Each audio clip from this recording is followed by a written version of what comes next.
Good afternoon student. आज हम class 8th में मैथ सब्जेक्ट में प्रश्नावली 2.2 पढ़ेंगे, है ना।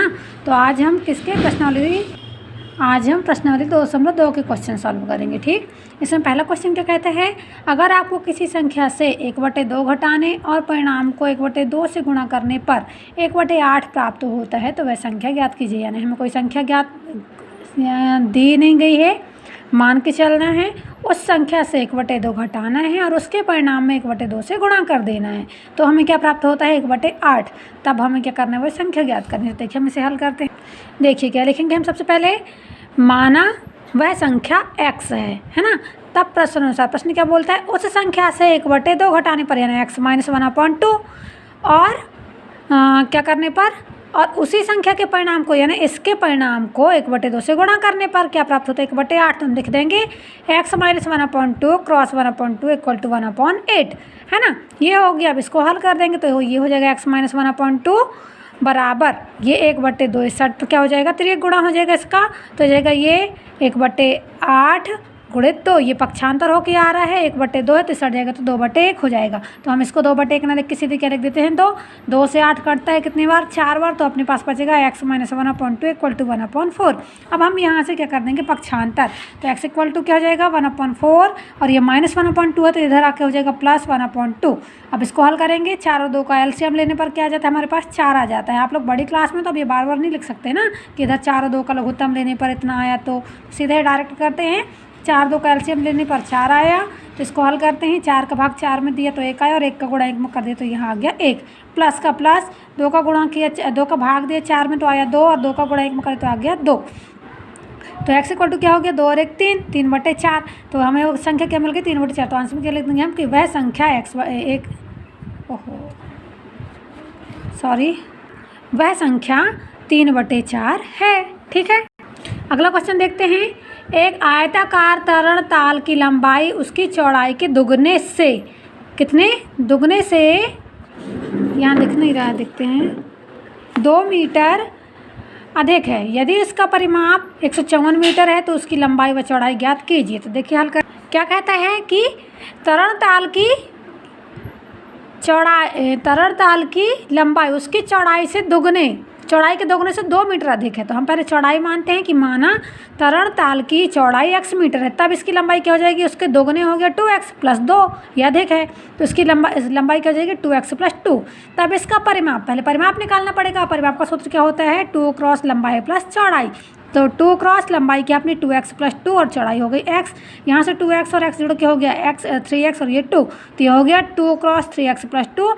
यहाँ से 2 का अंदर गुणा हो गया तो हो गया 6x + 4, ये हमारा परिमाप निकला है। अब प्रश्न क्या बोलते हैं कि परिमाप कितना हो, 154 हो, और परिमाप हमारा कितना आ रहा है 6x + 4 इक्वल टू 154। यहाँ से पक्षांतर कर दिया हमने तो 6x इक्वल टू हो गया 154 - 4, 154 से 4 जाएगा तो आ जाएगा अपने पास 150। तो यहाँ अब x की वैल्यू निकालनी है तो x इक्वल टू हो जाएगा 150/6 और 6 से 150 काटेंगे तो 6 दूनी 12, ये कट गया 3 बजे तो 6 पंचे 30। x की वैल्यू क्या निकल के आई हमारे पास 25 मीटर और ये क्या है इसकी चौड़ाई। अब लंबाई क्या है 2x + 2, तो मान रख देंगे हम यहाँ 2, ये हो गया, x की वैल्यू है 25 और ये +2 हो गया, तो वो जुड़ के क्या हो जाएगा 2 25 में 2 का 25 में गुणा तो 50 और +2 52, तो क्या हो गया, तो ये लंबाई निकला 52 मीटर। तो आंसर हम क्या लिख देंगे इसका कि तरण ताल की लंबाई 52 मीटर और चौड़ाई 25 मीटर होगी। अगला क्वेश्चन क्या कहता है, एक समद्विबाहु त्रिभुज का आधार 4/3 सेंटीमीटर तथा इसका परिमाप 4 सही 2/15 सेंटीमीटर, तो उसके बराबर भुजाओं की माप ज्ञात कीजिए। कौन सा त्रिभुज पूछ रहा है, समद्विबाहु। तो हम जानते हैं कि ऐसा त्रिभुज जिसकी 2 भुजाएं बराबर होती हैं समद्विबाहु त्रिभुज कहलाता है।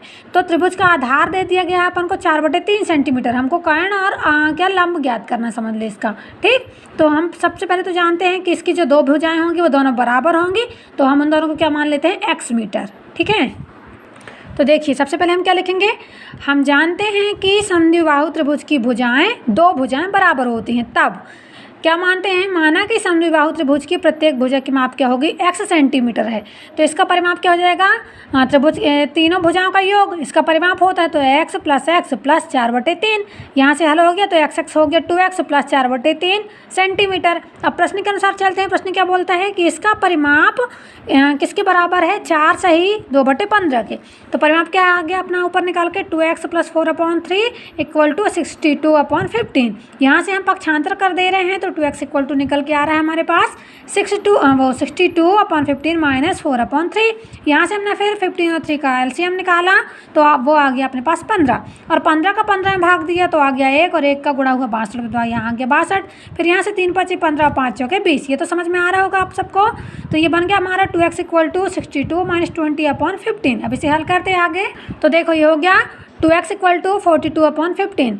अब ये इस 15 का यहाँ 2 में गुणा हो गया तो ये हो गया 30x इक्वल टू 42। अब x की वैल्यू निकालना है तो 42/30। अब ये किससे कट रहा है, देखो 6 7 42, 6 5 30, तो x की वैल्यू क्या निकाल के आ गई 7/5। अब हमको इसको सही में तोड़ना है तो ये क्या हो गया 5 एकम 5 और 2 7, तो ये हो गया 7/5 को कैसे तोड़ सकते हैं, 1 सही 2/5 सेंटीमीटर। तो हम लिख सकते हैं ये 1 की वैल्यू निकल के आई। अब हमको पता है कि समद्विबाहु त्रिभुज की 2 भुजाएं बराबर हैं, तो ये 1 जब इतनी है तो दूसरी भी सेम होगी, तो हम लिख देंगे समद्विबाहु त्रिभुज की बराबर भुजाओं में से प्रत्येक की माप 1 सही 2/5 सेंटीमीटर होगी। अगला क्वेश्चन देखते हैं। अगला क्वेश्चन क्या कहता है, दो संख्याओं का योग 95 है, यदि एक संख्या दूसरी से 15 दिखे तो दोनों संख्याएं ज्ञात कीजिए। क्या बोलता है, दो संख्याएं दी गई हैं जिसमें से एक संख्या दूसरे से 15 दिखे, है ना। पहली देखो क्या लिखेंगे, माना पहली संख्या x है और दूसरी संख्या क्या बोल रहा है 15 दिखे, तो हो जाएगी वो x प्लस 15। तब प्रश्न अनुसार चलते हैं कि इन दोनों संख्याओं का योग कितना है 95, तो x प्लस 15 इक्वल टू 95। यहाँ x जुड़ जाएगा तो हो जाएगा 2x प्लस 15 इक्वल टू 95।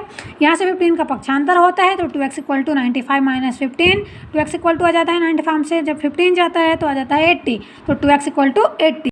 और फिर उसके बाद क्या हो जाएगा x इक्वल टू 80/2। यहाँ से ये इसका डिवाइडेशन हुआ तो ये आ गया x इक्वल टू 40। ये पहली संख्या मिल गई, और दूसरी संख्या क्या है 15 देखे तो x प्लस 15, तो x की वैल्यू 40 प्लस 15 इक्वल टू 55। हमें क्या लिख देना है आंसर में कि एक संख्या 40 तथा दूसरी संख्या 55 होगी। लास्ट क्वेश्चन में चलते हैं हम इसके अभी।